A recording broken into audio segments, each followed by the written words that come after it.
What's up guys, Philip Honda Resource here.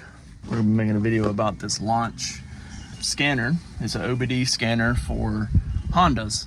This works for Honda and Acura.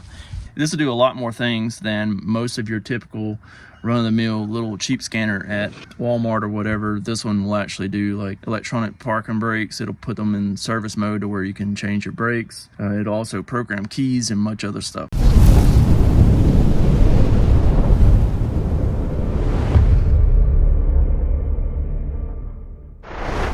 So I switched vehicles here to another one that I just finished up doing, and it's a Honda Accord. I think it's like a 04 or something. This one has a lot more of the computer systems, and it also has a check engine light on, maintenance required light, and it has airbag code. So we'll scan it with this scanner and see what all comes up.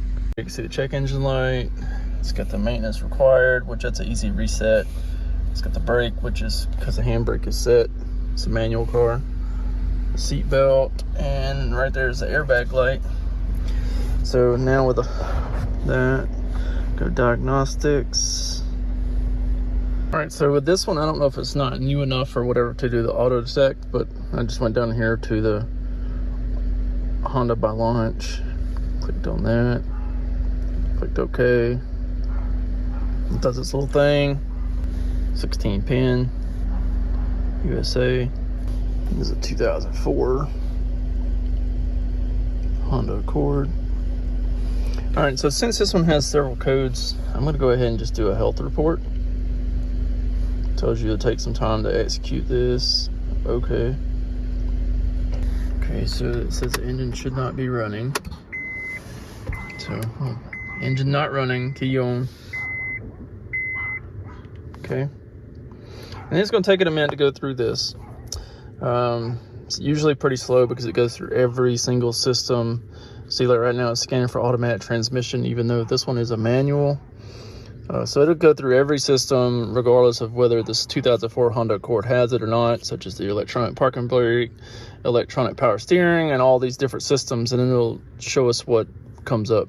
So I'm going to let it do its thing because, like I said, it's going to take it a little bit, and come back to it whenever it's through scanning. All right, so see, here we have, this is all of our data from the scan. So this is before I just did all the work. I just did a new, replaced a valve in the cylinder head, plus did some other stuff. So that's the misfire on cylinder 2 because it had a burnt valve.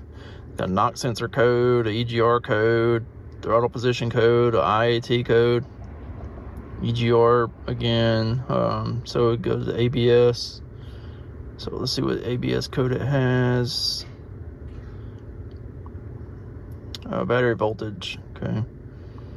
SRS shows it's in the passenger airbag cutoff indicator. So see, it really goes you through each individual system of the car and tells you all the stuff that's wrong with it, and also should be able to clear all the codes from every system in the car. Let's see if it'll clear all of them. You can see it just did the PGM-FI, which is the check engine light.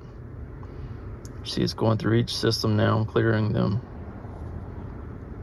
And it's only clearing the ones that actually came up with codes. So it had an ABS code, SRS code. See, now we have all green check marks. And we'll turn the key off, turn the key back on.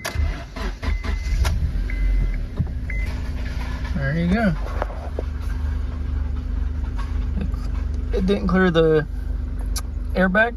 It came back on. It did turn it off, but it came back on. So that's got to be this fault with that airbag inflator. So we can go back in here and go to system selection, SRS.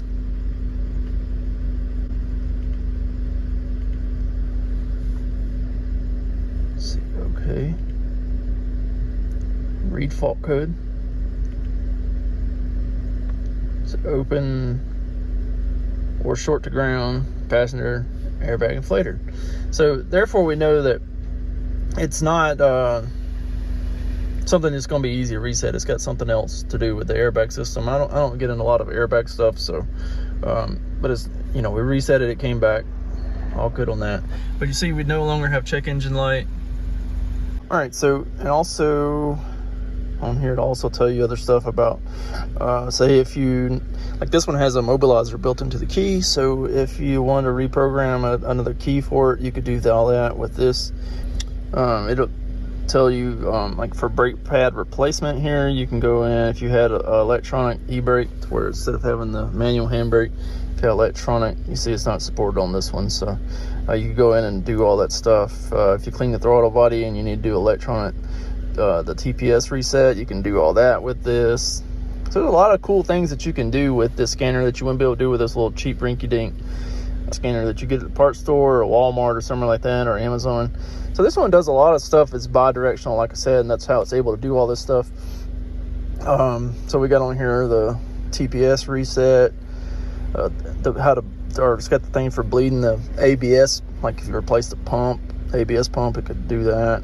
Steering angle reset, brake pad replacement, coolant bleed, motor angle calibration. I haven't ever dealt with that one before. I'm not sure.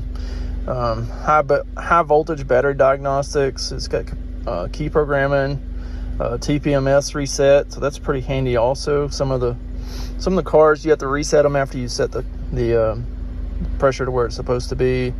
Injector coding, level calibration, EGR valve learning.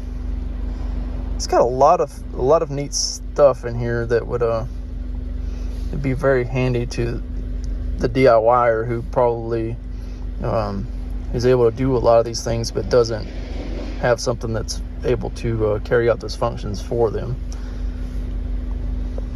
So if you're interested in one of these scanners, be sure to check out the link in the description. This would be a great addition to your toolbox to be able to do complete diagnostic on your Honda.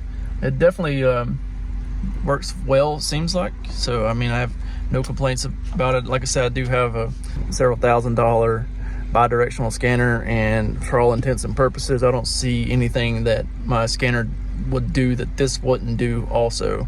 So, and this is much cheaper. I think this is like 175 bucks at the Amazon link below. So it's definitely good bang for your buck. Think about it like this: if you had to do a brake pad replacement on the rear for the electronic brakes, this thing's almost going to pay for itself right there with that one time.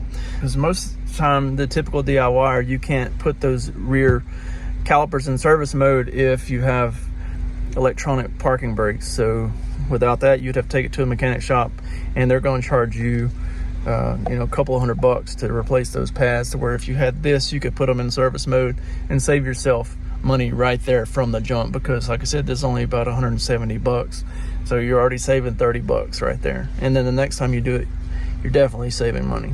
So anyways, thanks for checking out this video. Hope to see you on another one soon. Make sure you like, comment, subscribe. Peace.